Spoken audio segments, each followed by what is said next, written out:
கர்த்தர் நல்லவர், கர்த்தர் நல்லவர், அவர் கிருபை என்றும் உள்ளது. பக்கத்தில் இருக்கிறவங்க பார்த்து சொல்லுங்கள், கர்த்தர் உங்களை ஆசீர்வதிப்பார். நீங்கள் ஆசீர்வாதமாக இருப்பீங்க, நீங்கள் நல்லா இருப்பீங்க. தேவன் உங்களோடு இருக்கிறார். உங்களை யாரும் குறைவாக எண்ண முடியாது. நீங்கள் நிறைவாக இருப்பீங்க. ஆமேன். அல்லேலூயா. கர்த்தருடைய நாமத்துக்கு மகிமை உண்டாவதாக. ஸ்தோத்திரம். இன்றைக்கு இந்த ஆராதனையில் வந்து கலந்து கொண்டிருக்கிற நீங்கள் பாக்கியவான்கள். ஆமேன். ஒவ்வொரு முறையும் தேவ சமூகத்துக்கு வரும்போது புதிய புதிய வெளிப்பாடுகளையும் அபிஷேகத்தையும் ஆளுகையையும் நன்மைகளையும் தேவன் என்ன செய்கிறார்? தருகிறார். அல்லேலூயா. கர்த்தருக்கு ஸ்தோத்திரம். ஒவ்வொரு முறையும் அப்படி தேவ சமூகத்தில் வரும்போது நாம் பெற்றுக்கொள்ளுகிறதை வைத்து கர்த்தர் நம்மை வழிநடத்தி வருகிறார். அல்லேலூயா. கர்த்தருக்கு ஸ்தோத்திரம். நாம் தவறி போகாமலும், நாம் விழுந்து போகாமலும், விழுந்திருந்தாலும் தவறி இருந்தாலும் எழுப்பி தூக்கி எடுத்து நிறுத்தி நம்மை பலப்படுத்தி சீர்படுத்தி ஸ்திரப்படுத்தி நம்ம என்ன செய்து கொண்டு வருகிறார்? நடத்தி வருகிறார். அல்லேலூயா. கர்த்தருடைய நாமத்துக்கு மகிமையும் கனமும் உண்டாவதாக. இந்த நாளில் கர்த்தருடைய வார்த்தைக்காக நான் ஜெபித்து கொண்டிருக்கும்போது ரொம்ப அதிகமாக என்னுடைய இருதயத்தில் அழுத்தம் கொடுத்த ஒரு விஷயத்தை இந்த நாளில் உங்களோடு கூட பகிர்ந்து கொள்ளும்படி நான் விரும்புகிறேன். கர்த்தருடைய நாமத்துக்கு மகிமை உண்டாகட்டும். கர்த்தருக்கு ஸ்தோத்திரம். நம்ம புதிய ஏற்பாட்டில் எபிரேயர் எழுதின நிருபம் 12வது அதிகாரத்தை ஒருவர் திருப்பிக் கொள்ளுங்க. நம்ம எல்லாரும் திருப்பிக் கொள்ளலாம். எபிரேயர் எழுதின நிருபம் 12ஆம் அதிகாரம், அதில் 15வது வசனத்தை ஒரு வாசிக்கும்படி அன்பாக கேட்கிறேன். ஒருவனும் தேவனுடைய கிருபையை இழந்து போகாதபடிக்கும் யாதொரு கசப்பான வேர் முளைத்தெழும்பி கலகம் உண்டாக்குகிறதினால் அநேகர் தீட்டுப்படாதபடிக்கும் ஒருவனும் வேசிக்கல்லனாகவும் ஒருவேளை போஜனத்துக்காக தன் சேஷ்ட புத்திர பாகத்தை விற்று போட்ட ஏசாவை போல சீர்கட்டவனாகவும் இராதபடிக்கும் எச்சரிக்கையாயிருங்கள். கண்களை மூடி நம்ம ஜெபிக்கலாம். இந்த வார்த்தையின் மூலமாய் நாங்கள் அறிய வேண்டிய வார்த்தையை, சத்தியத்தை அறிந்து நாங்கள் பலப்படவும், தகப்பனே நாங்கள் சீர்படவும், எங்களை கர்த்தருடைய ஆவியானவர் இப்பொழுது ஆளுகை செய்யவும் எங்களை தாழ்த்தி நாங்கள் உங்களுடைய கரத்தில் கொடுக்குறோம்ப்பா. இந்த வார்த்தையை கொண்டு நீர் எங்களோடு கூட பேசுவீராக. ஆவியும் ஜீவனுமான நம்முடைய வார்த்தை எங்கள் மத்தியிலே வெளிப்படுவதாக. நாங்கள் அறிய வேண்டிய, தெரிய வேண்டிய சத்தியத்தை தெரிந்து அறிந்து கிறிஸ்துவினுடைய நன்மையிலும் பலப்படும்படி எங்களை தாழ்த்தி நாங்கள் உங்களுடைய கரத்தில் கொடுக்குறோம். மீதமுள்ள நேரங்களை எல்லாம் கர்த்தருடைய ஆவியானவர் பொறுப்படுத்திக் கொள்ளும். இந்த வார்த்தையை கேட்கிற ஒவ்வொருவருக்குள்ளும் உருவாக்குகிற பரிசுத்த ஆவியானவருடைய வல்லமை வெளிப்படுவதாக. கிருபையின் வார்த்தைகள், சத்தியத்தை நிறைந்த வார்த்தைகள், தகப்பனே ஸ்தோத்திரம், உருவாக்குகிற வார்த்தைகள் ஒவ்வொருவருக்குள்ளும் சென்று உருவாக வேண்டிய பகுதிகளில் உருவாக்கப்படும்படியாக தாழ்த்தி உம்முடைய கரத்தில் கொடுக்கிறோம். இயேசு கிறிஸ்துவின் நாமத்தினால கேட்கிறோம் ஜீவனுள்ள நல்ல பிதாவே. ஆமேன். ஆமேன். கர்த்தர் நல்லவர், கர்த்தர் நல்லவர், கர்த்தர் நல்லவர், கர்த்தர் நல்லவர், கர்த்தர் நல்லவர், கர்த்தர் நல்லவர். அவர் கிருபை என்றும் உள்ளது. கிருபை என்றும் உள்ளது தான். ஆனால் அதை ஒரு மனிதனால் இழந்து போக வாய்ப்பு இருக்கிறது என்று இந்த வசனம் சொல்லுது. இப்போ நம்ம வாசித்த வசனத்தில் என்ன சொல்லுது? தேவன் கிருபையை திருப்பி எடுத்துக்கொள்கிறவர் அல்ல. தேவன் கொடுத்த கிருபையை மனிதனால் என்ன செய்ய முடியும்? இந்த வசனம் அப்படிதான் சொல்லுது. ஒருவனும் தேவனுடைய கிருபையை இழந்து போகாதபடிக்கு எச்சரிக்கையாயிருங்கள். ஒருவனும் தேவனுடைய கிருபையை இழந்து போகாதபடிக்கு எச்சரிக்கையாயிருங்கள். அதுக்கு ஒரு எடுத்துக்காட்டாக ஏசா என்கிற ஒரு மனுஷன், பழைய ஏற்பாட்டில் இருந்த ஒரு மனுஷனை குறித்து சொல்றார் இல்லையா? ஏசா தனக்கு இருந்த சேஷ்ட புத்திர பாகத்தை ஒருவேளை கூழுக்காக, போஜனத்துக்காக, சாப்பாட்டுக்காக என்ன செஞ்சிட்டானா? விற்று போட்டான். பின்பு ஒரு சில காலம் கழித்து அந்த சேஷ்ட புத்திர பாகம் என்கிற அந்த கிருபையை, ஆசீர்வாதத்தை அவன் சுதந்தரிக்க விரும்பினான். சுதந்தரிக்க விரும்பி தேடினான், அது அவனுக்கு என்ன செய்யலையா? வாசிங்க அதே அதிகாரத்தில் 17வது வசனம். ஏனென்றால் அப்படி நீங்க தேவனுடைய கிருபையை இழந்து போகாதபடிக்கு எச்சரிக்கையா இருங்க. ஏனென்றால் பிற்பாடு ஏசா என்கிறவன் ஆசீர்வாதத்தை சுதந்தரித்துக் கொள்ள விரும்பியும் ஆகாதவன் என்று தள்ளப்பட்டதை அறிவீர்கள். அவன் கண்ணீர் விட்டு கவலையோடே தேடியும் மனமாறுதலை காணாமல் போனான். அப்ப தேவன் கொடுத்த கிருபையை இழந்ததுக்கு பின்னாடி அவன் திரும்ப தேடினானா, திரும்ப ஆசைப்பட்டானாமா, அதை விரும்பினா அது அவனுக்கு என்ன செய்யப்படவில்லை? கிடைக்கவில்லை. அப்போ இப்போ நமக்கு கிருபை இருக்கு. கொடுக்கப்பட்ட கிருபையை அனுபவிக்கணுமே தவிர அதை புறக்கணித்து தள்ளி கிருபையை தவறுதலாய் பயன்படுத்தி கிருபையை இழந்து போகாதபடி நமக்கு கொடுக்கப்பட்ட கிருபையை நாம் கொண்டாடுவதற்கு, அனுபவிப்பதற்கு எப்படி இருக்கணுமா? எச்சரிக்கையாக இருக்கணும் என்று வேதம் நமக்கு கற்றுக் கொடுக்கிறது. கர்த்தருக்கு ஸ்தோத்திரம். இப்போ தேவனுடைய கிருபையை இழந்து போவதும் கர்த்தரை விட்டு விலகி போவதும் ஒன்று தான். தேவனை விட்டு கர்த்தரை விட்டு விலகி போகிறதும் கிருபை இழந்து போகிறது என்ன தான்? ஒன்று தான். தேவனுடைய கிருபை இல்லாவிட்டால் தேவனுடைய தொடர்பு அந்த மனுஷனுக்கு என்ன செய்யாது? இருக்காது. தொடர்புக்கான வழிகள், வாசல்கள் அங்கே திறந்திருந்தாலும் அதன் வழியே செல்வதற்கு அவன் விரும்பாவிட்டால் தேவனை தொடர்பு கொள்வதற்கு அவனால் முடியாது. சொல்கிறது எத்தனை பேருக்கு புரியுது? புரியுதுன்றவங்க ஆமீன் சொல்லுங்க. புரியலன்றவங்க ஆமீன் சொல்லுங்க. கர்த்தருக்கு ஸ்தோத்திரம். அப்போ தேவனுடைய கிருபையை இழந்து போக ஒரு மனிதனுக்கு வாய்ப்பு இருக்குது. ஆனால் தேவன் பிடுங்குகிறவர் அல்ல. தேவன் கொடுத்ததை என்ன செய்ய மாட்டார்? பிடுங்க மாட்டார். ஆனால் அந்த மனிதன் தன் கரத்தில் இருக்கிற அந்த ஆசீர்வாதத்தை அல்லது அந்த கிருபையை இழந்து போவதற்கு அவனிடத்தில் என்ன இருக்குது? அதிகாரம் இருக்குது. அவனிடத்தில் என்ன இருக்குது? அதிகாரம் இருக்குது. அவனுக்கு ரூல்ஸ், அதாவது ரைட்ஸ் இருக்குது. அது கிருபையை பயன்படுத்துறதும் அதை பயன்படுத்தாமல் போகிறதும் யாருடைய பொறுப்பு? அவரவர்களுடைய பொறுப்பு. இல்லையா? ஆமாம். நம்முடைய அரசாங்கம் எல்லா வீட்டுக்கும் மிக்சி கொடுத்தாங்க, கிரைண்டர் கொடுத்தாங்க. மிக்சி கிரைண்டர் வாங்கினவங்களாம் கை தூக்கி காமிங்க. வாங்கணும். அதை பயன்படுத்துறதும் பயன்படுத்தாத யாருடைய கருத்தில் இருக்கு? கொடுத்துருச்சு, அரசாங்கம் கொடுத்துருச்சு, மொத்தமாக எல்லாருக்கும் கொடுத்தது. நிறையா பேர் நான் பார்த்துருக்குறேன், அப்படியே பெட்டியோடு வாங்கிட்டு போய் அப்படியே பெட்டியோடையே கொடுத்துட்டு விற்றுட்டு வந்தவங்களாம் இருக்காங்க. இங்கே வாங்கிட்டு அப்படியே பெட்டியோடையே போய் அப்படியே விற்றுட்டு பணத்தை வாங்கிட்டு தண்ணியை போட்டு அப்படியே போன ஆளுகளும் இருக்காங்க. ஆமாம், கல்யாண சீருக்கு கொடுத்து விட்டவங்க இருக்காங்க. அப்புறம் சிலர் அதை எடுத்து பயன்படுத்தி முறையாக கிரைண்டர் யூஸ் பண்ணவங்களும் இருக்காங்க. முதன்முறையாக அந்த கிரைண்டரை வச்சு இப்போ வரைக்கும் விடாமல் முதன்முறையாக அந்த மிக்சி வச்சு பயன்படுத்துகிறவங்க இப்போ வரைக்கும் இருக்கிறாங்க. ஸோ அனுபவிக்கிறதும் அனுபவிக்கிறதும் யாருடைய கருத்தில் இருக்குது? அவரவர்களுடைய கருத்தில் இருக்குது. அப்போ கிருபையானது பூமி முழுவதும் இருக்கிற எல்லா மனிதர்களுக்கும் கொடுக்கப்பட்டு விட்டது. அதில் குறிப்பாக இரத்தத்துக்குள்ளே வந்த கிருபை, கிறிஸ்துவுக்குள்ளே வந்த நமக்கு ஏராளமாக அந்த கிருபை கொடுக்கப்பட்டு விட்டது. அந்த கிருபையை சரியாய் பயன்படுத்தினா மட்டும்தான் நாம் ஆசீர்வாதத்தில் நிலைத்திருக்க முடியும். ஆமேன். அல்லேலூயா. கிருபை அப்படின்னு சொல்லிட்டு தவறுதலாய் போகிறதுக்கான வாய்ப்புகள் இன்றைக்கி நிறையவே இருக்குது.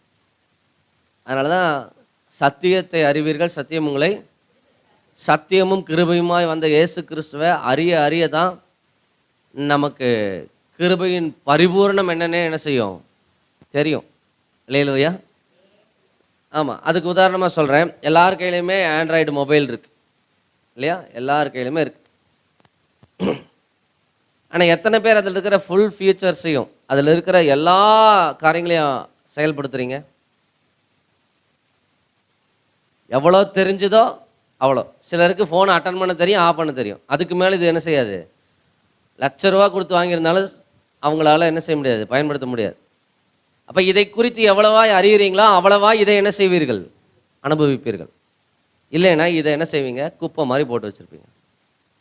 சொல்கிறது எத்தனை புரியுது? தேவனுடைய கிருபை அப்படிதான், விலை மதிப்பற்றது. அல்லேலூயா. இலவசமாய் கிடைத்திருக்குது, விலை மதிப்பற்றது. எவ்வளவு கோடிகளை கொடுத்தாலும் கிடைக்காது. ஆனால் நமக்கு அவர் இலவசமாக என்ன செய்திருக்கிறார், கொடுத்திருக்கிறார். அதுக்குள்ளே இருக்கிற நன்மையை அதை வச்சு அனுபவிக்க தெரிந்தவர்கள் மட்டும்தான் அதை சரியாய் பயன்படுத்துவார்கள். இதை தவறாக பயன்படுத்த முடியுமா முடியாதா? மொபைலை தவறாக பயன்படுத்த முடியுமா முடியாதா? அப்படி முழிக்கிறீங்க. முடியும். 100% இதை தவறாக என்ன செய்ய முடியும்? ஆமாம், இந்த மொபைலை பயன்படுத்தி என்னென்னமோ எவ்வளவோ கொள்ளை சம்பவங்கள், கொலை சம்பவங்கள், கற்பழிப்பு சம்பவங்கள், ஏகப்பட்ட விஷயங்கள் என்ன செஞ்சுட்டு இருக்கு. அப்ப தேவ கிருபையை வைத்துக்கொண்டு அந்த கிருபையை சரியாய் பயன்படுத்தினால் அது சரியான நன்மையை நமக்கு என்ன செய்யும். தேவ கிருபைன்னு சொல்லிக்கிட்டு அதை தப்பா பயன்படுத்தினா அதனுடைய ஆபத்து யாருக்கும் இல்லை, அதை பயன்படுத்துகிறவர்களுக்கு மட்டும்தான் இருக்கு. சரியா? பயமா இருக்கா? சரியா பயன்படுத்த தெரியாதவங்களுக்கு தான் அந்த பயம் வரணும். ஒருவேளை அப்படி ஒரு நியாயமான பயம் வந்தால் கர்த்தர் அந்த பயத்திலிருந்து வெளியே கொண்டு வருவார். அதுக்கு தான் இந்த செய்தி. அல்லேலூயா. கர்த்தருக்கு ஸ்தோத்திரம். ரொம்ப முக்கியமான ஒரு விஷயம் இது, எல்லா கிறிஸ்தவர்களும் அறிய வேண்டிய ஒரு விஷயம். அதுவும் புது உடன்படிக்கைக்குள்ளே வந்த கிருபை, புது உடன்படிக்கை, புதிய பிரமாணம் பேசுகிற ஆளுங்க ரொம்ப கவனிக்கப்பட வேண்டிய சத்தியம். அல்லேலூயா. கர்த்தருக்கு ஸ்தோத்திரம். இதை 100% நன்மைக்கு என்ன செய்ய முடியும், பயன்படுத்த முடியும். அதே அளவு சதவீதம் இதை தவறானதுக்கும் என்ன செய்ய முடியும், தவறுதலாக பயன்படுத்த. ஈஸியாக பாருங்கள், இன்றைக்கெலாம் ஈஸியாக என்ன செய்துறாங்கன்னா ஆளுகளை கண்டுபிடிச்சிட்றாங்க. ஃபோன் இருந்தால் போதும், நாடு கடந்து போனாலும் என்ன செஞ்சிருவாங்க, ஆளை தூக்கிட்டு வந்துடுவாங்க. அந்த அளவுக்கு இதை வைத்து மனிதர்களை அடையாளம் கண்டுபிடிக்கிற அளவுக்கு இதில் விஷயம் இருக்குது. ஆனால் அதை குறித்து எந்த அளவுக்கு நமக்கு தெரியுதோ அந்த அளவுக்கு என்ன செய்வோம். சிறு பிள்ளைகள்கிட்ட கொடுத்து நம்ம என்ன செய்கிறோம், கற்றுக்கிற அளவுக்கு அவங்க தெரிஞ்சு வச்சுருக்குறாங்க. கவனிங்க, தேவனுடைய கிருபைன்றது விலை மதிப்பற்றது. அது நமக்கு இலவசமாய் தேவன் என்ன செய்திருக்கார், கொடுத்திருக்கிறார். கிருபையை நம்மளாம் பெற்றவர்கள் இல்லையா, கிருபையை பெறப்போகிறவர்கள் கிடையாது, பெறுவதற்காக ஏங்கி கொண்டிருக்கவங்க கிடையாது. ஏற்கனவே நம்ம என்ன செய்தவர்கள், கிருபையை பெற்றுக்கொண்டவர்கள். ஏன்னா எடுத்துக்காட்டாக கிருபையை பெறப்போகிறவனையோ வாஞ்சிக்கிறவனையோ ஆசீர்வாதத்தை தேடுறவனையோ நமக்கு இங்கே எடுத்துக்காட்டாக தேவன் சொல்லலை. இந்த சம்பவத்தில் ஏசா என்கிறவன் சேஷ்ட புத்திர பாகத்தை ஏற்கனவே அவன் என்ன செய்திருந்தான், பெற்றிருந்தான். சேஷ்ட புத்திர பாகம் என்பது அந்த காலகட்டத்தில் ஒரு ஆண் வாரிசுக்கு கிடைக்கிற மிகப்பெரிய ஒரு ஆசீர்வாதம். இல்லையா, மிகப்பெரிய ஒரு ஆசீர்வாதம். அது தேவனால் நியமிக்கப்பட்டது. சேஷ்ட புத்திர பாகம் என்பது தேவனால் என்ன செய்யப்பட்டது, நியமிக்கப்பட்டது. இவனுடைய பிறப்பே, ஏசாவனுடைய பிறப்பே, நல்லா கவனிக்கணும், ஏசாவனுடைய பிறப்பே சேஷ்ட புத்திர பாகத்தை அவனுக்கு கொடுத்தது. ஆமென். அல்லேலூயா. அதே வீட்டில் தாங்க பிறக்கிறான் யாக்கோபு, அதே வீட்டில் தான் யாக்கோபு பிறக்கிறான். ஆனால் யாக்கோபுக்கு முறைப்படி அது என்ன செய்யலை. அப்போ வீட்டில் பிறக்கிற மூத்த பையனுக்கு சேஷ்ட புத்திர பாகம் என்கிற ஒன்றை தேவன் பழைய உடன்படிக்கையில், அதுவும் பழைய உடன்படிக்கை கொடுக்கப்படுறதுக்கு முன்னாடியே அதை ஒரு நியமனம் என்ன செஞ்சிருச்சா, வச்சிருந்தார். சேஷ்ட புத்திர பாகம்னா என்ன,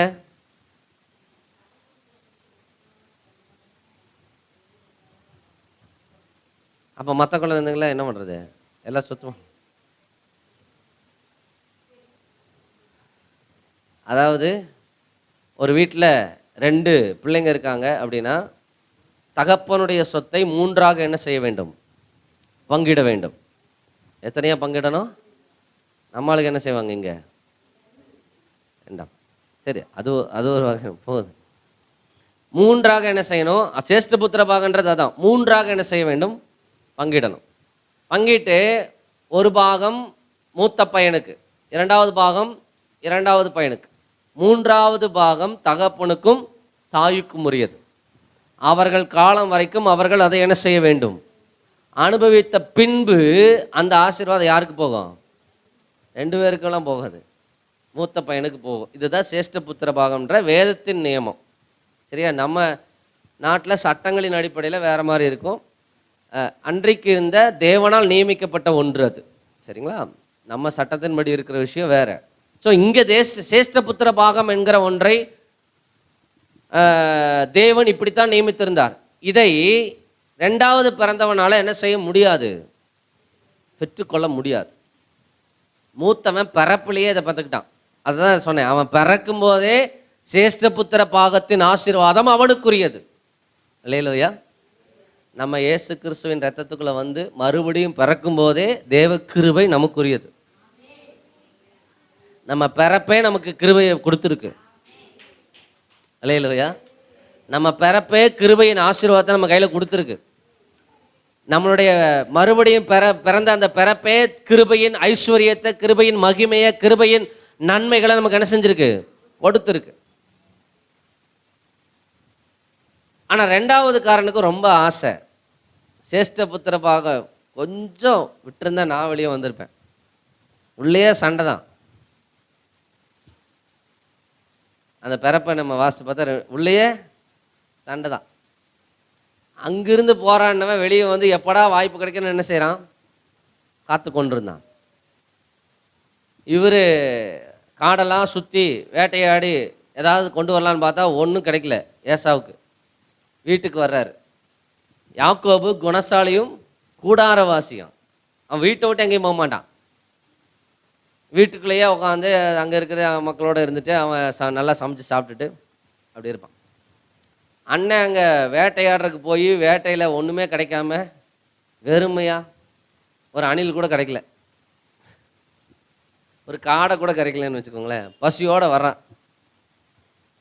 இங்கே தம்பி என்ன பண்ணிட்டு இருக்காரு? பயற்றங்கூழ், அப்படியே வாசனையாக இருக்குது. பசியாக இருக்கிறவனுக்கு எந்த வாசனை வந்தாலும் என்னதான் இருக்கும்? ருசியாக தான் இருக்கும். எனக்கு கூழ் வேணும் கேட்குறான். இவன் என்ன கேட்குறான்? சேஷ்ட புத்திர பாகத்தை கொடுங்குறான். அண்ணனுக்கு இப்போயாவது யோசனை வந்திருக்க வேண்டாம்? சேஷ்ட புத்திர பாகத்துக்கு கூழா? ஏய், சேஷ்ட புத்திர பாகத்தை வச்சு இந்த மாதிரி எத்தனை கூழ் தயாரிக்கலாம், எத்தனை களங்களை தயாரிக்கலாம், இல்லை எவ்வளவு விவசாயம் பண்ணலாம், பயிற்றை மூடையா ஏற்றலாம்பா. அவ்வளவு ஆசீர்வாதம் சேஷ்ட புத்திர பாகத்தில் இருக்குது. அதை போய் கேட்குறியே அப்படின்லாம் பேசலை. இவன் சொல்கிறான், எனக்கு இப்போ தேவை சேஷ்ட புத்திர பாகம் என்னோட தானே, எனக்கே வயசாகி போச்சு, நானே என்ன செய்ய போகிறேன்? சாக போகிறேங்கிறான். அப்படி ஒன்றும் வயசுலங்க ஆகலை. சரியா? யாக்கோபுக்கு இன்னும் கல்யாணமே ஆகலை. யாக்கோபுக்கு ஏசாக்கு எத்தனை தான் வயசு? ஒரே வயசு தான். 2 பேரும் ட்வின்ஸு, ஒரே வயசு. ஏசாவுக்கு வயசாயிருச்சாமா, இவருக்கு வயசாகலாமா? என்ன யோசனை பார்த்தீங்களா? எத்தனை புரியுது? கிருபையை வச்சுக்கிட்டு தப்பாக பயன்படுத்தினா சில நேரம் அப்படி தான் மண்டை சோத்திரம் சொல்லக்கூடாது, மண்டை வழங்காமல் யோசிச்சுட்டு இருப்பாங்க. தேவன் எல்லாம் கிருபை கொடுத்துறாரு அப்படின்னு கண்டதெல்லாம் பேசிகிட்டு இருப்பாங்க. அப்படி இல்லை.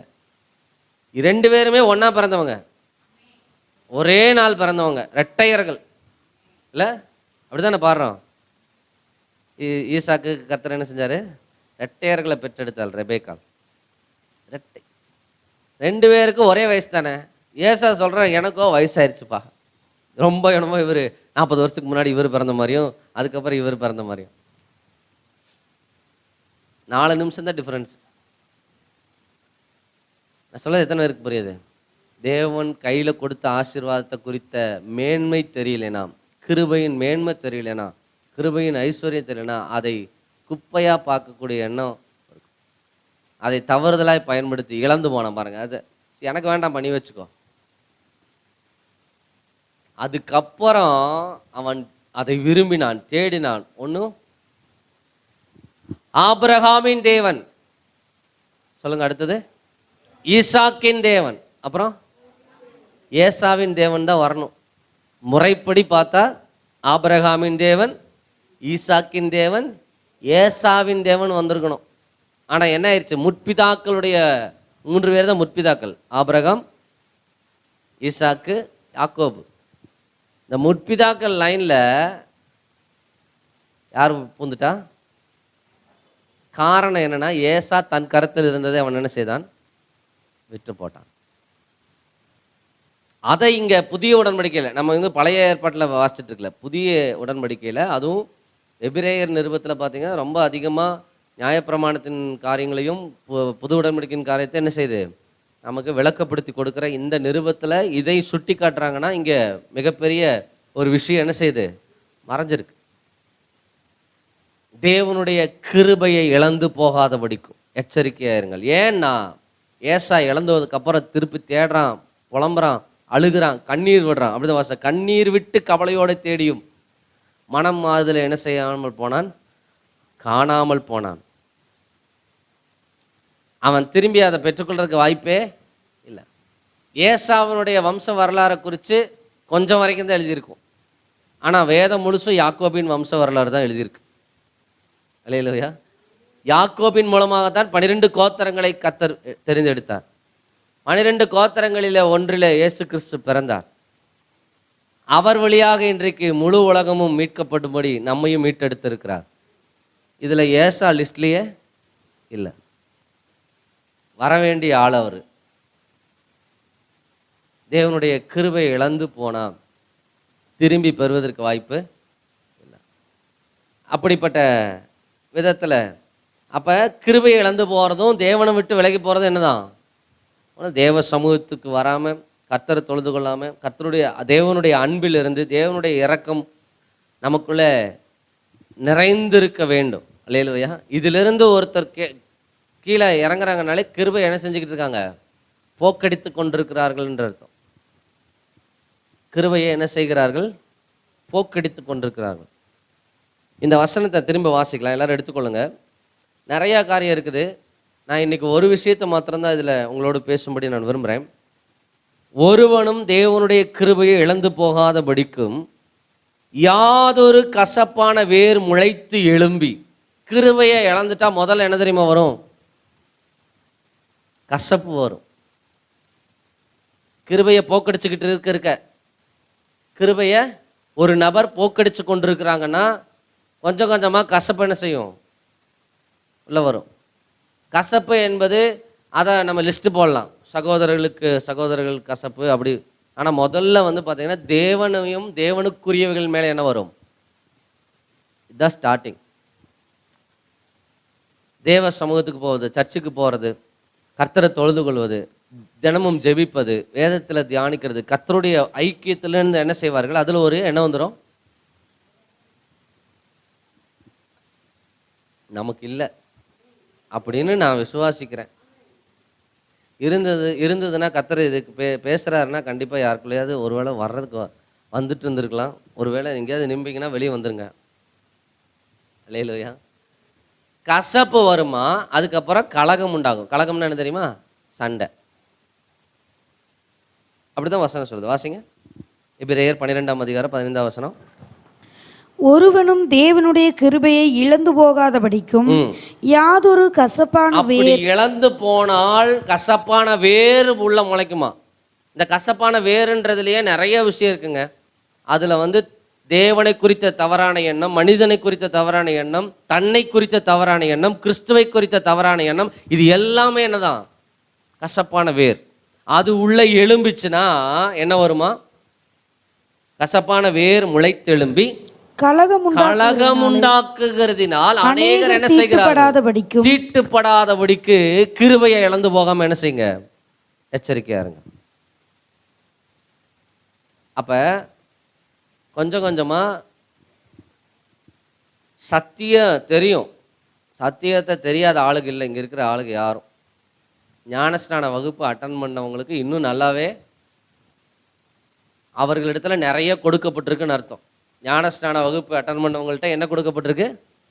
நிறைய கொடுக்கப்பட்டிருக்கு. நிறைய கொடுக்கப்பட்டவங்கள்ட்ட தான் நிறைய கேட்பார்.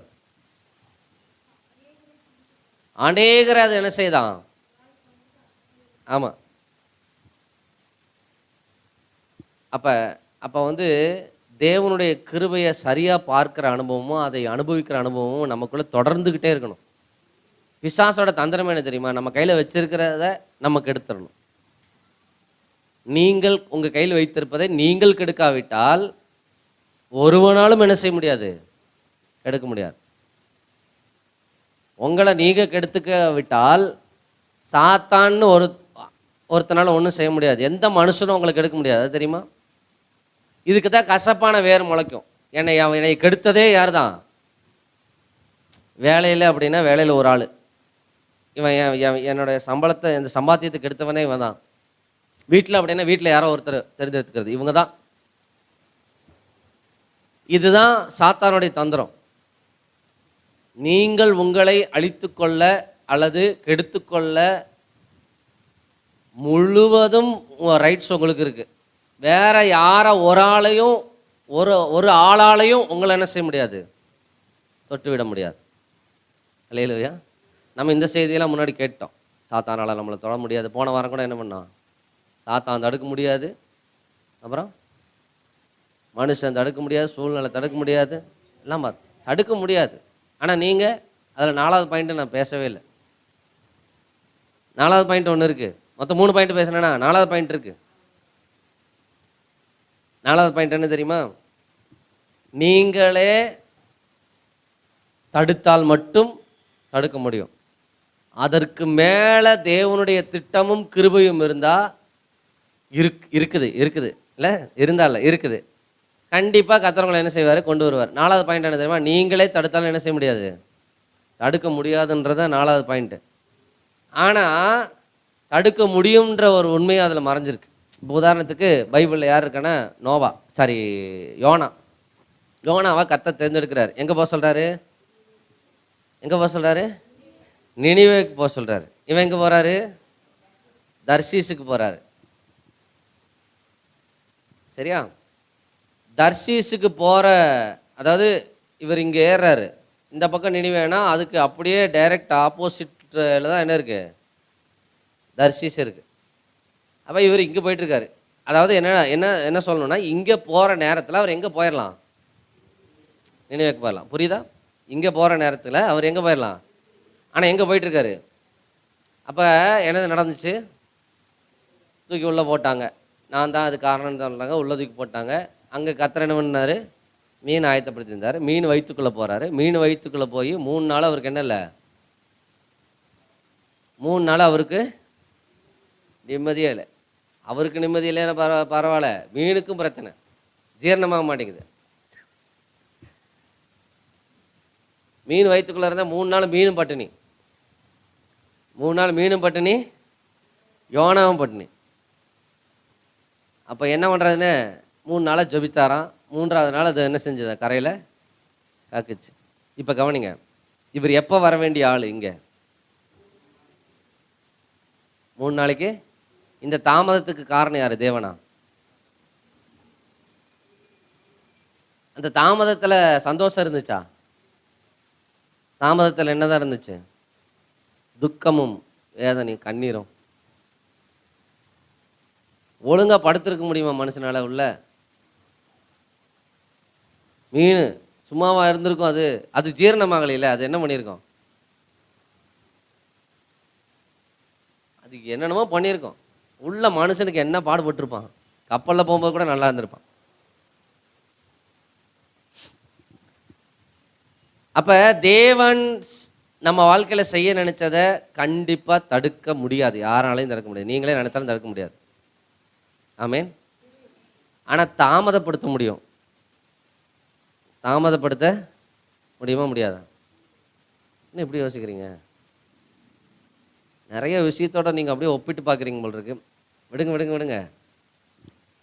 தேவனுடைய கிருபையை பெற்றுக்கொண்டிருக்கிறோம், நம்ம கையில் வச்சிருக்கிறோம்.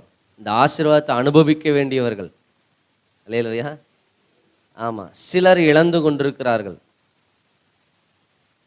இழந்து போவதற்கு இடம் கொடுக்க கூடாது என்பதை கர்த்தர் உணர்த்தும்படியே இந்த செய்தியை கர்த்தர் என்ன செய்கிறார், நீ கொடுத்துருக்கார்.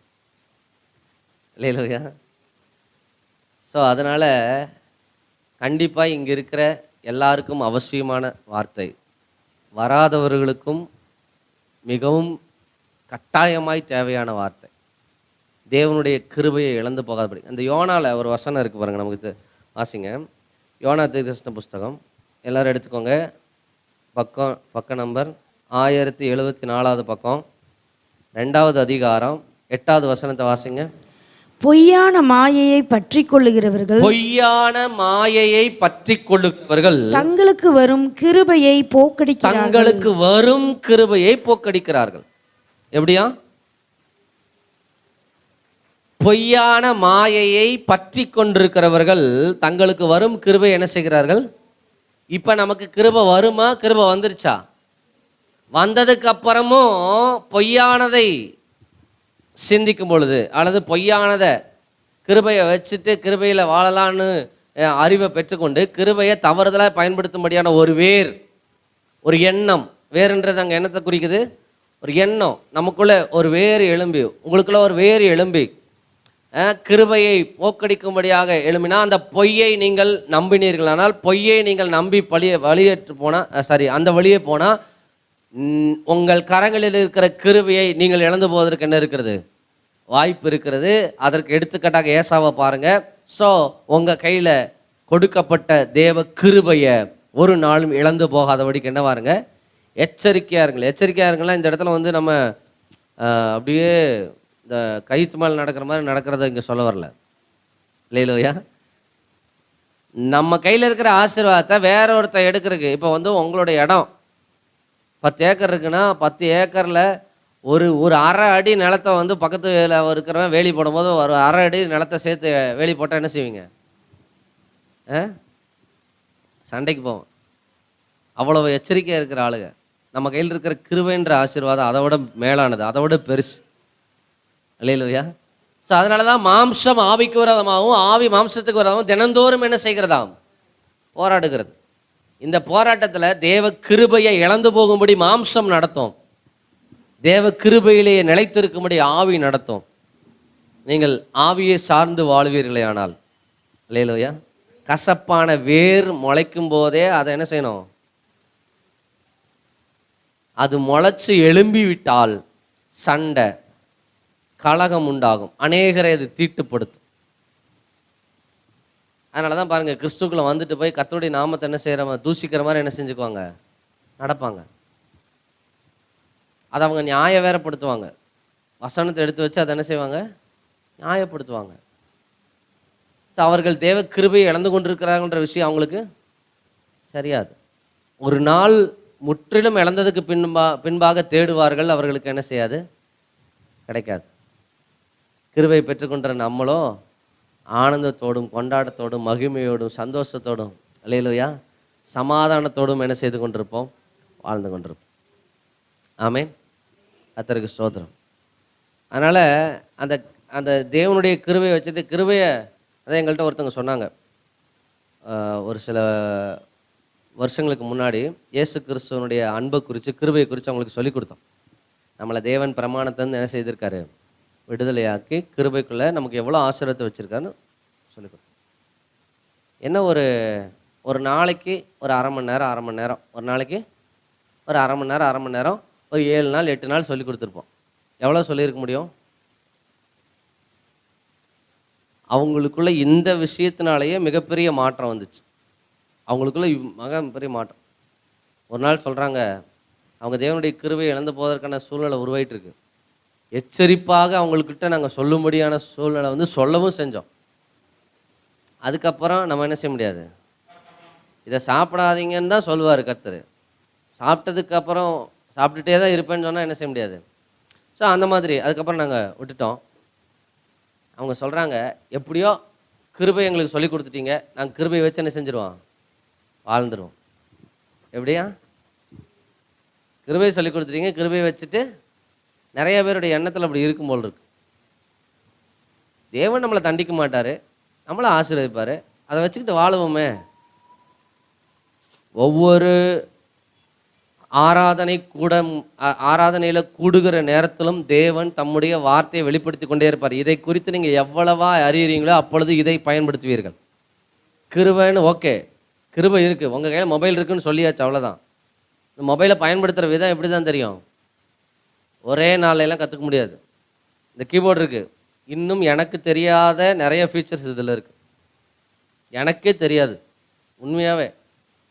சில இடத்துல இதே கீபோர்டு நம்ம வச்சுருக்கிற இதே கீபோர்டை வச்சு வாசிக்கிறவங்க, நல்லா வாசிக்கிறவங்க, நல்லா இதை குறித்து வாசிக்க மட்டும் தெரிஞ்சால் பார்த்தாது, உள்ள இந்த சிஸ்டத்தை பற்றி தெரிஞ்சவங்க பார்த்தீங்கன்னா இதை பயன்படுத்துகிற விதம் வேறு மாதிரி இருக்குது. எனக்கே ஆச்சரியமாக இருக்குது, இந்த நம்ம கீபோர்டு தான் இவங்களும் வச்சுருக்காங்க, இப்போ பயங்கரமாக பண்ணுறாங்கன்னா அந்த அளவுக்கு அதை என்ன செஞ்சுருக்காங்க, இதை பற்றி தெரிஞ்சு வச்சுருக்காங்க. ஸோ அப்போ இது எவ்வளவு படிக்கிறோமோ, இதை குறித்து அறிகிறோமோ அவ்வளவு அதை பற்றி என்ன செஞ்சுட்டே இருப்போம். அதை போல் தேவனுடைய கிருபைன்றது மிகப்பெரிய கடல். அல்லேலூயா. அதை ஒவ்வொரு முறையும் அறிய தேவன் கொடுக்குறத வாங்கி வாங்கி அறிய. அதனால தான் தேவ சமூகத்துக்கு வர்றத, ஆலயத்துக்கு வர்றத, ஆராதனைக்கு வர்றத நீங்கள் விட்டுறாதீங்கன்னு என்ன செய்கிறோம். இப்போ சில காலமாக நாங்கள் யார்கிட்டையும் என்ன செய்யறதில்ல. ஆமாம், கர்த்தருக்கு ஸ்தோத்திரம். நாம் பெற்றுக்கொண்டிருக்கிறோம், பெறப்போகிறோம், இல்லை என்ன செஞ்சுருக்கோம், பெற்றுக்கொண்டிருக்கிறோம். நம்ம கையில் தான் இருக்கிறத வச்சுக்கிட்டு வாழ வேண்டியவங்க அதை சாதாரணமாக விட்டுட்டா எவ்வளோ மோசமான ஒரு நிலைமையாக இருக்கும் பாருங்க. அதனால தான் ஒரு முறை ரட்சிப்புக்குள்ளே கிறிஸ்துவை அனுபவித்து கிருபையை அனுபவித்தவங்க, வசனம் சொல்லுது இல்லையா, இதே எபிரேயரில் தான் வருதுன்னு நினைக்கிறேன். அதை ஒரு முறை ருசி பார்த்தவர்கள் பின்வாங்கி போயிட்டாங்கன்னா அவர்களை மீண்டும் உள்ள கொண்டு வர்றது ஆகாத காரியம்னே பைபிளில் போட்டுருச்சு. ஆவியானவர் அப்படி தான் எழுதி வச்சிருக்காரு. அவர்கள் திருப்பி வருவது ஆகாத காரியம், திருப்பி வர்றதுக்கு என்னவே இல்லை. ஸோ அப்போ தேவன் கொடுத்துருக்கிற அந்த ஆசீர்வாதத்தை குறித்தான சரியான அறிவை பெற்றுக்கொண்டு அதில் வளருவது என்பது நமக்கு தேவன் தந்திருக்கிற மிக பெரிதான ஒரு ஆசீர்வாதத்தை அனுபவிக்க வேண்டிய ஒரு, அதான் நான் ஏற்கனவே அடிக்கடி சொல்லுவேன், நம்ம கையில் கொடுத்துருக்கிறத நம்ம அனுபவிக்கணும். இல்லையா, முழு பழத்தையும் நம்ம சாப்பிட்ணும். வெறும் கீத்து போட்டு சாப்பிட்டுட்டு அதில் அதை ருசியை அன்றைக்கி சாப்பிட்டேன் பாருங்க, அப்படி நடந்துச்சுங்க. 4 வருஷத்துக்கு முன்னாடி எனக்கு கிறிஸ்துக்குள்ள வரும்போது எப்படி இருந்தேன்னு தெரியுமா, ஞானஸ்நான வகுப்பு அட்டன் பண்ணும்போது அப்படி இருந்தேன் தெரியுமா, இப்படி இருந்தேன் தெரியுமா, அப்படி பேசுறதுக்கு இல்லை. இப்போ தேவ கிருபையில அதை விட அதிகமாக இருக்கணும். அப்போ இருந்தது எப்படி தெரியுமா, இவ்வளவுதான், அப்படி சொல்கிறவங்களா இருக்கணும். அப்போ இருந்தது இவ்வளவு, இப்போ எவ்வளவு. இப்போ நம்ம ஆளுங்க பேசுறதுல எப்படி தெரியுமா, அப்போ நான் இருந்தது இப்படி, இப்போ எப்படி தெரியுமா.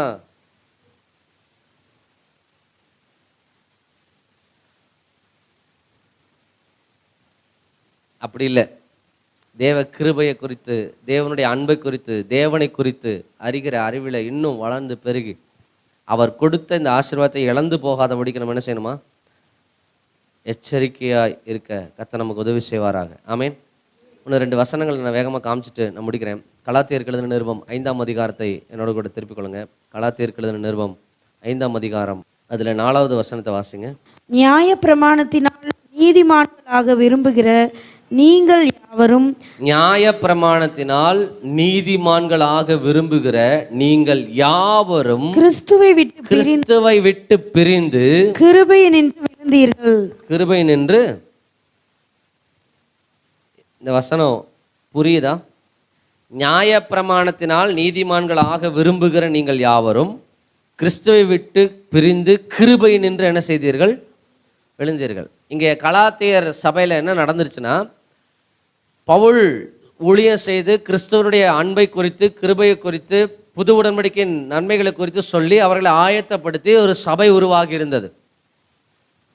இப்போ அவர் அந்த சபையை உருவாக்கிட்டு வேற பக்கமாக போயிட்டாரு. அங்கே போனதுக்கு அப்புறம் இங்கே இவர்கள் மீண்டும் நியாயப்பிரமாணத்தின் வாழ்க்கைக்குள்ள என்ன செய்து விட்டார்கள், போயிட்டாங்க. நியாயப்பிரமாணத்தின் முறைமைகளின்படி வாழ தங்களை ஒப்பு கொடுத்துட்டாங்க. அப்படி ஒப்பு கொடுத்ததுனால தான் 3ஆவது அதிகாரத்தில் 1ஆம் வசனத்தில் அவர் சொல்கிறாரு, புத்தி இல்லாத கலாத்தியரே, நீங்கள் சத்தியத்துக்கு கீழ்ப்படியாமல் போகத்தக்கதாக உங்கள் மயக்கினவன் யார்? இயேசு கிறிஸ்து சிறுவையில் அறையப்பட்டவராக உங்கள் கண்களுக்கு முன் பிரத்யட்சமாய் உங்களுக்குள்ளே வெளிப்படுத்தப்பட்டிருந்தாரே, ஆனால் இப்போ என்ன ஆயிட்டீங்க, இப்படி விலகி போகிறீங்களே, கிருபை இழந்து போயிடாதீங்க அப்படின்னு எச்சரிக்கிறார். அப்படி சொல்லிட்டு தான் 5வது அதிகாரத்தில் வரும்போது இங்கே சொல்கிறாரு, நீங்கள் என்ன பண்ணிட்டீங்க, நியாயப்பிரமாணத்தினால் நீதிமானாக நீங்கள் விரும்புகிறீங்க. இயேசு கிறிஸ்து தம்முடைய இரத்தத்தினால ஏற்கனவே நம்மளை என்ன ஆக்கிட்டாரு, நீதிமான்கள் ஆக்கிட்டாரு. அப்போ நீங்கள் செய்கைகளினாலே தேவனை சேரும்படி விரும்புகிறீங்க. அவர் செஞ்சதினாலே நீங்கள் நீதிமான்கள் ஆக்கப்பட்டிருக்கிறோம் என்ற அந்த அறிவு இல்லாமல் என்ன செய்கிறீங்க, புத்தி இல்லாமல் இருக்கிறீங்க. அதனால் நீங்கள் கிறிஸ்துவை விட்டும் போயிட்டீங்க, கிருபையை என்ன செஞ்சிட்டீங்க, இழந்துட்டீங்கன்னு சொல்கிறார். இந்த கிருபை இழந்தவங்க யார் தெரியுமா, ஏற்கனவே கிருபை என்ன செய்தவர்கள், பெற்றவர்கள்.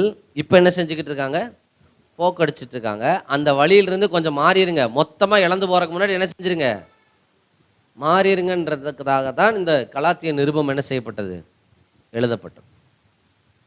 ஆமேன். அப்படியானா தேவ கிருபையை பெற்றுக்கொண்ட ஒரு மனுஷன், அவன் தனக்கு தேவன் கொடுத்த கிருபையை அவன் இழந்து போவதற்கு அவனிடத்தில் என்ன இருக்குது, வாய்ப்பு இருக்குது. அப்படி இழந்து போகாதபடிக்கு எச்சரிக்கையான ஒரு வாழ்க்கை, கவனமான ஒரு வாழ்க்கை. இந்த இடத்துல எச்சரிக்கைங்கும் போது இப்படி கவனமான ஒரு வாழ்க்கை, கருத்தான ஒரு வாழ்க்கை வாழ தேவன் நம்மை என்ன செய்திருக்கிறார், அழைத்திருக்கிறார். அல்லேலூயா. திஷ்டாந்தரமாக ஏசா இருக்கிறார். அவர் பிறப்பிலேயே சிரேஷ்ட புத்திர பாகத்தை பெற்றுக்கொண்டவர். நாம் பிறப்பிலேயே தேவனுடைய ஆசீர்வாதங்களை பெற்றுக்கொண்டவர்கள், கிருபையை அனுபவிக்கத்தக்க நன்மையை சுதந்திரித்தவர்கள். அதில் வாழணுமே தவிர அதை தவறுதலாய் பயன்படுத்தி அதை இழந்து போகாதபடிக்கு நாம் மிக மிக கவனமாக இருக்க வேண்டிய கட்டாயத்துக்குள்ளே நம்ம இருக்கிறோம். ஆமீன். அல்லேலூயா. கர்த்தருக்கு ஸ்தோத்திரம். அதுக்கு ஒரு விஷயமாக இந்த கலாத்தியரில் நம்ம வாசித்தோம், நியாயப்பிரமாணத்தினாலே நீதிமானாக விரும்புகிறவர்கள் கிருபையை விட்டுருவாங்க, கிருபையை இழந்துருவாங்க அப்படின்னு சொல்லப்படுது.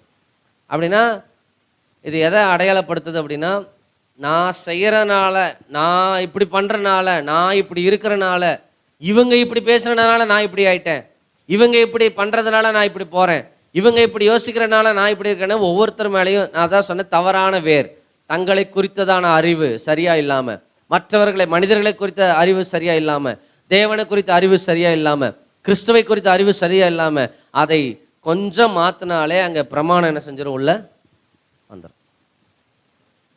சில பேர்கிட்ட, நம்ம சபையில் இருக்கிற சில பேர்கிட்ட நாங்கள் ஆலோசனை சொல்லியிருக்கிறோம், சில பேர்கிட்ட சொல்லியிருக்கிறோம். சில பேர்கிட்ட நீங்கள் வேண்டாம், அது சபிக்கப்பட்ட வாழ்க்கை.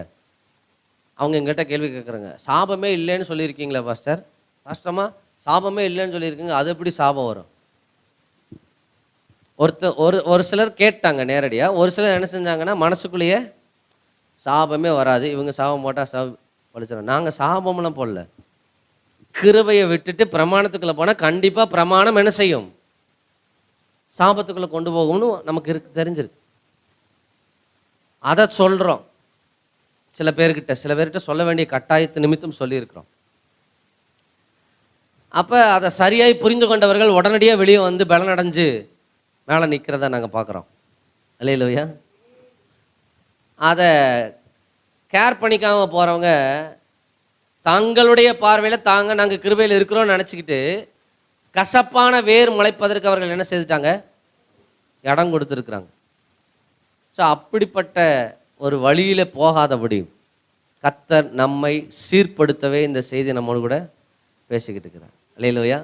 நம்மை குற்றப்படுத்துவதற்கல்ல, நம்மை கவனமாய் இருப்பதற்கும், நம்மை கருத்தாய் நடப்பதற்கும், நம்ம மேலே அன்பு வச்சதுனால, இரக்கம் வச்சதுனால இதை சொல்லிக் கொடுக்குறார். அல்லேலூயா. கர்த்தருக்கு ஸ்தோத்திரம். இடையில ஒரு பாஸ்டர் என்கிட்ட பேசிகிட்டு இருந்தார். அவர் பார்த்தீங்கன்னா பல வருடங்களாக அவங்க சபையில் புது உடன்படிக்கையை தான் என்ன செய்கிறாரு, பிரசங்கிக்கிறார். அவர் சொல்கிறாரு, ஒன்று சொன்னார். என்ன சொன்னார்னா, பாஸ்டர் இந்த கிருபையை நான் சரியாகவே அறிஞ்சிக்காம, அவர் என்கிட்ட சொன்னதை நான் அப்படியே சொல்கிறேன், நான் சரியாகவே அறிஞ்சிக்காம கொஞ்சம் கொஞ்சம் எனக்கு தெரிய ஆரம்பித்தோடனே எங்கள் மக்கள்கிட்ட என்ன செய்ய ஆரம்பிச்சிட்டேன், சொல்ல ஆரம்பிச்சிட்டேன். அப்படி சொன்னதுனால நிறைய விளைவுகள் என்ன செஞ்சிச்சு, வந்துச்சு பாஸ்டர். நிறைய பேர் கிறிஸ்துவை விட்டுட்டே போயிட்டாங்கன்றார். நிறைய பேர் என்ன செஞ்சிட்டாங்களா? ஏன் என்னாச்சுன்னா, கிருபையை நான் முழுசாவே அறிஞ்சிக்காம, அதாவது உடன்படிக்கை, புது உடன்படிக்கை கருத்து நான் சரியாவே அறிஞ்சிக்காம, ஐயோ இது எனக்கு கிடச்சிருச்சு, எவ்வளோ நல்லா இருக்கு தெரியுமா, இதை வச்சுக்கோங்க வச்சுக்கோங்க எல்லார்ட்டையும் கொடுத்தா, அவன் சரியாக பயன்படுத்த தெரியாமல் என்ன செஞ்சுட்டான்? தப்பாக பயன்படுத்திட்டான். ஸோ அதனால் சபைக்குள்ளே நிறையா பிரச்சனை வந்துச்சு பாஸ்டர். அதனால் இப்போல்லாம் ரொம்ப ஜாக்கிரதையாக இருக்கிறேன் அப்படின்னு சொல்லி சொன்னார். சொல்லும்போது அவருடைய இழப்பை குறித்து ரொம்ப பாதிக்கப்பட்டவரை பேசினதை நான் பார்த்தேன். நமக்கு அப்படி போதிக்கப்படவே இல்லை இல்லையா? பல வருஷங்களா, அதை கரெக்டாக சொல்லணும்னா 2008 ஆண்டிலிருந்து 2008 அல்லது 2009 அப்போ இருந்து என்னுடைய தனிப்பட்ட விதத்தில் இதை ஆராய்ச்சி செய்து தியானிச்சு இது சரிதானா, புதிய உடன்படிக்கைன்ற வாழ்க்கை சரிதானா, இது கரெக்டா இல்லையான்றதை அவ்வளவு கால ஆராய்ச்சி பண்ணி 2015, 16, 17, 18க்கு அப்புறம் தான் என்ன செய்ய, 19 தான் என்ன செய்ய ஆரம்பிக்கிறேன். அவ்வளவு வருஷம் நான் அதை என்ன செஞ்சுருக்கேன். அதனால தான் நான் சொன்னேன், இது மிகப்பெரிய கடல். நான் உங்களுக்கு சொல்லி கொடுத்தது எவ்வளவுதான்? 10%, 7% தான். அறிய வேண்டியது நிறையா இருக்கு இல்லையா? கர்த்தருக்கு ஸ்தோத்திரம். எதுக்காக சொல்ல வந்தேன்னா, தேவனுடைய கிருபை அப்படின்னு நீங்கள் பிரசங்கிக்கிறதுனால நீங்கள் மொத்தமும் முடிஞ்சு, இனி எதுக்கு நிறைய பேர் என்ன எதுக்கு சர்ச்சை, இனி சர்ச்சை தேவையில்லை, வீட்டிலேயே திருவந்து எடுக்கிறாங்க. வீட்டிலேயே திருவந்து எடுத்துக்கலாம். பாஸ்டரே அவசியம் இல்லை. ஆமா, அப்படி இன்னைக்கு தடம் புரண்டு என்ன செஞ்சுக்கிட்டு இருக்கு, போய்கிட்டு இருக்கு. இப்போ அவர்களுக்கு தெரியாது, கிருபையை இழந்து போய் கொண்டிருப்பார்கள். நம்மை கர்த்தர் நிற்கிறவர்கள் இன்னும் முன்னேறி போகும்படிக்கு இந்த வார்த்தையை நம்ம இடத்துல சொல்றார். அல்லேலூயா, அல்லேலூயா. கர்த்தருக்கு ஸ்தோத்திரம். அதனால சரியாய் இதை குறித்து அறிகிற அறிவு நமக்கு அவசியம். ஆமேன். அதனால இதில் நிறைய இருக்கு. இன்னும் இது அது எப்படி சொல்றது, கர்த்தர் சொல்றத சொல்லிக்கிட்டே இருக்க வேண்டியதுதான், வேற வழி இல்லை. இந்த வாரம் இதை சொல்லுனா, வேதபாட வகுப்பில் இதை சொல்லுனா சொல்லுவோம். அதைத்தான் கர்த்தர் வேதபாட வகுப்புலையும் சரி இதுலையும் சரி சொல்லிக்கிட்டே இருக்கிறார். அல்லேலூயா. கர்த்தருடைய நாமத்துக்கு மகிமை உண்டாவதாக. அப்ப அவர் கொடுத்த கிருபையில குறையில்லை, அது நிறைவானது, அது ஒரு நாளும் ஒருவரையும் சாபத்துக்குள்ள நடத்தாது, அது தீங்குக்குள்ள நடத்தாது, வியாதிக்குள்ள நடத்தாது, பிரச்சனைக்குள்ள நடத்தாது. எல்லாம் 100% உண்மை. அதே வேளையில அந்த கிருபையை பெற்றுக்கொண்ட ஒரு மனுஷன் அதை இழந்து போவதற்கு அவனிடத்துல அதிகாரம் இருக்குதுன்றதும் 100% உண்மை. அல்லேலூயா. கர்த்தருக்கு ஸ்தோத்திரம். அதனால ஒன்று சொல்கிறேன் கேட்டுக்கோங்க. இப்போ வரைக்கும் நீங்கள் அறிந்ததை திரும்ப திரும்ப தியானிங்க, அதில் வளருங்க. அடுத்து புதுதான காரியங்களை கர்த்தர் உங்களுக்கு கற்றுக் கொடுக்கும்போது அதை அறியுங்க, அதில் வளருங்க. அல்லேலூயா. மொத்த பைபிளும் முடித்த மாதிரியே சில பேருக்குள்ள எண்ணம்.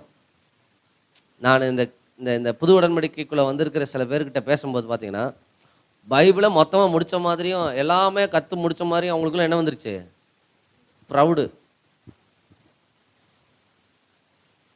பெருமை.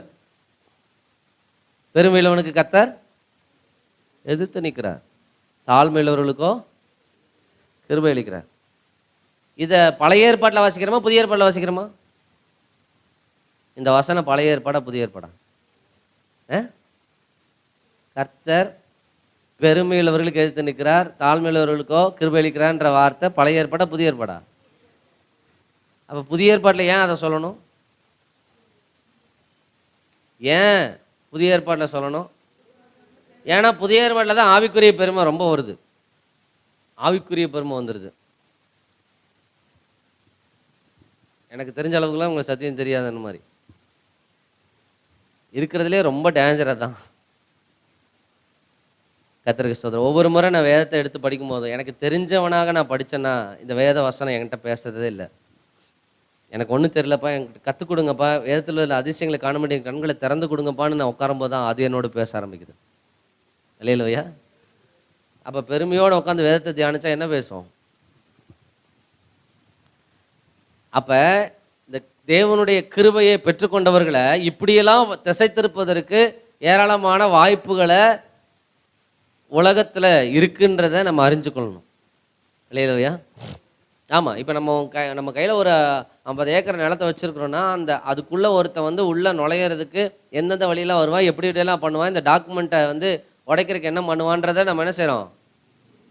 அடடா, லீகல் அட்வைஸு, ரெவன்யூ டிபார்ட்மெண்ட்டில் போய் ஃபுல்லாக ஆராய்ச்சி பண்ணி எல்லாம் எடுத்து அதுக்கப்புறம் தான் அந்த இடத்த என்ன செய்கிறோம்? யாராவது ஒருத்தன் ஒரு சின்ன காலை உள்ளே வச்சுட்டா கூட என்ன செய்ய மாட்டான். அப்படிங்கும்போது தேவனுடைய கிருபைன்றது அதை விட மதிக்க முடியாத அளவிற்கான ஒரு விலையேற பெற்ற ஒன்று. அல்லேலூயா, கர்த்தருக்கு ஸ்தோத்திரம். அதை நாம் சரியான விதத்தில் அனுபவிச்சா அவங்கள மாதிரி வாழ்கிறவங்க யாரும். சில பேர் இது பொருளாதார ஆசீர்வாதத்தோடையே கம்பேர் பண்ணிட்டு முடிச்சுக்கிறாங்க. இதில் பொருளாதார ஆசீர்வாதம் மட்டும் இல்லை, அது ஒரு சின்ன பகுதி தான். அதுக்குள்ளே இருக்கிற விஷயம் பொருளாதாரத்தையும் தாண்டி கற்றுக்க போகிறோம். இனியெல்லாம் சத்தியத்தை அறிகிற அறிவில் நம்ம வளர்றது தான் இந்த தேசத்தில் மேன்மையை தவிர வேறு எதுவுமே இல்லை. ஆமேன், கர்த்தருக்கு ஸ்தோத்திரம். ஸோ அப்படி வளர்கிற இந்த நாட்கள்லையே எப்போ ஒரு பயிர் வளருதுன்னா அந்த வளரவே கூடவே என்ன சேர்ந்து வளருது. அதனால தான் இந்த களையை முளைக்க விடாமல் இப்போ என்ன செய்ய போகிறோம்? கிள்றதுக்கு தான் இந்த செய்தி இன்னைக்கு. ஆமேன். அது முளைச்சி எழும்பி கூடவே வந்தால் கிருபையை இழந்து போவதற்கு என்ன இருக்கிறது? வாய்ப்பு இருக்கிறது என்பதை இந்த நாளில் நாம் அறிந்து கொண்டிருக்கிறோம். கர்த்தருக்கு ஸ்தோத்திரம். ஆமேன்.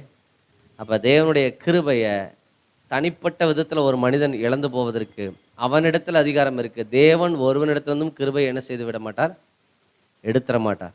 இதில் நல்லா புரிஞ்சுக்க வேண்டிய விஷயம், தேவனை குறித்து சரியான அறிவு நமக்கு இருக்கணும். அவர் என்ன செய்ய மாட்டார். அவர் அப்படி ஒரு வேலை எடுக்கிறதா இருந்தால் யார்கிட்டையும் எடுத்திருப்பார், வேலையே முடிஞ்சிருக்கும். கீழே வெட்டி உதைக்கும் போதே, பரலோகத்திலேருந்து கீழே தள்ளும் போதே அவனுக்கு கொடுத்த எல்லா அதிகாரங்களையும் பிடுங்கிட்டு என்ன செஞ்சிருப்பார். அவர் கொடுக்கிறவர், வாங்குறவர் கிடையாது. இல்லையா? கர்த்தருக்கு ஸ்தோத்திரம். அப்போ அவர் நமக்கு கொடுத்ததை அவர் பிடுங்க மாட்டார். மனிதன் அதை போக்கடிக்கணும் அப்படிங்கிறது தான் சாத்தானோட திட்டம். அவன் இன்னும் உலகத்தில் இருக்கத்தான் செய்கிறான். ஆனால் அவனுக்கு என்ன இல்லாமல் இருக்கான்? வல்லமை இல்லாமல் இருக்கான். சில பேர் பார்த்தீங்களா, சில சங்கங்கள்லாம் இருக்கும். சில சங்கங்கள், ஒவ்வொரு தொழில் சங்கம் நிறைய இருக்குது. ஒவ்வொரு இதுலேயும் ஒவ்வொரு சங்கங்கள் இருக்கும். இந்த சங்கத்தில் பார்த்தீங்கன்னா கௌரவ ஆலோசகர்னு ஒரு 4-5 பேர் இருப்பாங்க. அவங்களாம் எப்படி இருப்பாங்க? எத்தனை வயசில் இருப்பாங்க? ரிட்டையர்டானவங்க எல்லாம் ரிட்டையர்டாகி முடிச்சு எல்லாம். அவங்களால இப்போ போய் ஓடி ஆடி வேலை செய்ய முடியாது. ஆனால் என்ன செய்வாங்க? ஆலோசனை மட்டும்தான் கொடுப்பாங்க. அவங்களால வேலை செய்ய முடியாது. இப்போ சாத்தானுக்கு வேலையெல்லாம் செய்ய முடியாது. மண்டை இன்னும் இருக்குது. நான் சொல்கிறது புரியுதா? அவன் வஞ்சிக்கிற எண்ணமும் மண்டையும் அவனுக்கு இருக்குது. ஆனால் அவனால் கடிக்கவோ நம்மளை சேதப்படுத்தவும் முடியாது. அந்த மண்டையை வச்சுக்கிட்டு தான் அவன் என்ன செஞ்சுக்கிட்டு இருக்கான்? இப்போ வரைக்கும் பால் மட்டும் ஆடுற மாதிரி ஆடிக்கிட்டு இருக்கு. ஸோ அதை வச்சு கிறிஸ்தவர்களுடைய எண்ணங்களை தவறுதலாய் பயன்படுத்திட்டா, அவர்களை தூண்டிட்டா, கசப்பான வேற எழுப்பிட்டா போதும், அதுவும் சேர்ந்து முளைக்கும்.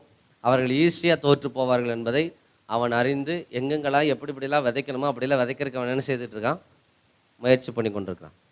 ஸோ நாம் இவைகள் நடுவில் கவனமாய் கருத்தாய் கொடுத்ததை அனுபவிக்கிறவர்களா வாழ்கிறவங்களா இருக்க கர்த்தர் நமக்கு உதவி செய்வாராக. ஆமென். அல்லேலூயா, கர்த்தருக்கு சொல்கிறேன். அதுக்கு என்ன செய்கிறது? முடிக்கிறேன். அதுக்கு என்ன செய்கிறது? வாழணும், ஓகே, எல்லாம். அதுக்கு என்ன செய்கிறது? என்ன செய்கிறதுனா 2 அறிகுறிகள் நான் உங்களுக்கு சொன்னேன். நிறைய இருக்குது, ஆனால் இன்றைக்கி 2 தான் சொல்ல முடிஞ்சு. 2 அறிகுறிகள். ஒன்று, நீங்கள் மாம்சத்தை சார்ந்து வாழுவதற்கு என்ன செய்வது? ஆசைப்படுவது. நியாயப்பிரமாணத்தின்படி நீதிமானாக விரும்புகிறவர்கள் கிருபையை என்ன செய்கிறார்கள்? போக்கடிக்கிறார்கள். கிறிஸ்துவை விட்டு விலகி கிருபையை தள்ளிவிடுகிறார்கள். அப்போ தேவனை பின்பற்றுகிறது உள்ள ஆழ் மனதிலிருந்து பின்பற்றுகிறதா இருக்கணுமே தவிர நீங்கள் மாம்சத்தை கட்டாயப்படுத்தி என்ன செய்யக்கூடாது. அப்போ தேவனிடத்தில் அன்பு செலுத்துகிறது கூட யாரோ ஒருத்தர் உங்கள்கிட்ட சொல்கிறதுனாலையோ உங்களை தூண்டுறதுனாலையோ இல்லை, ஆள் மனதில் இருக்கிற இந்த அன்பில், இப்போ எல்லாருக்குள்ளும் இருக்குது, இந்த அன்பில் குறையாமல் என்ன செய்யணும், வளரணும். ஒன்று. ரெண்டாவது,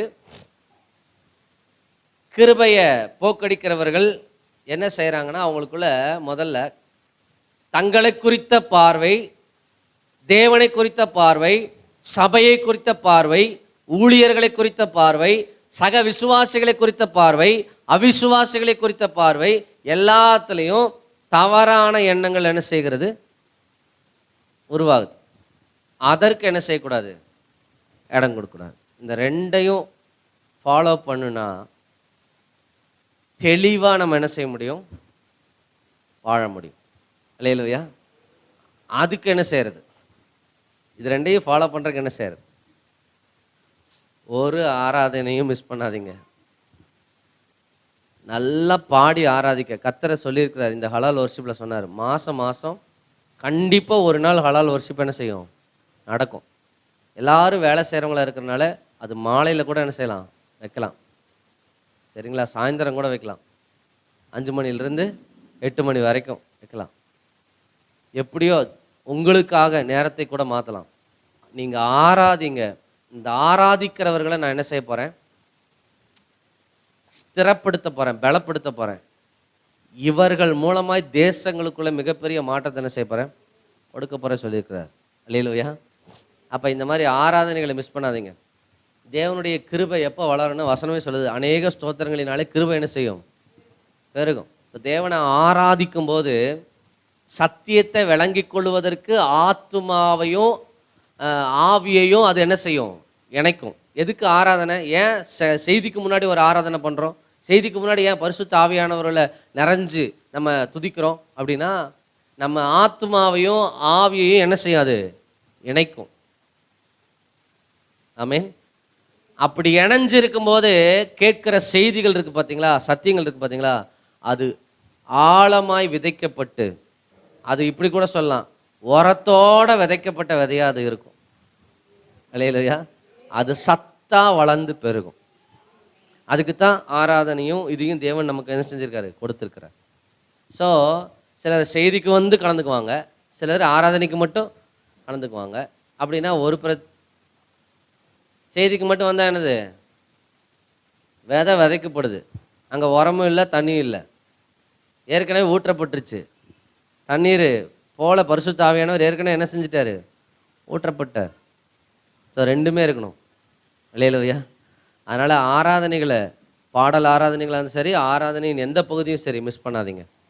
ஸோ இதில் கலந்து கொள்ளுங்க. அதுதான் நம்மளை என்ன செய்ய போகுது, ஸ்திரப்படுத்தவும் பலப்படுத்தவும் நிலைநிறுத்தவும் போகிறது. ஆமென். அல்லேலூயா.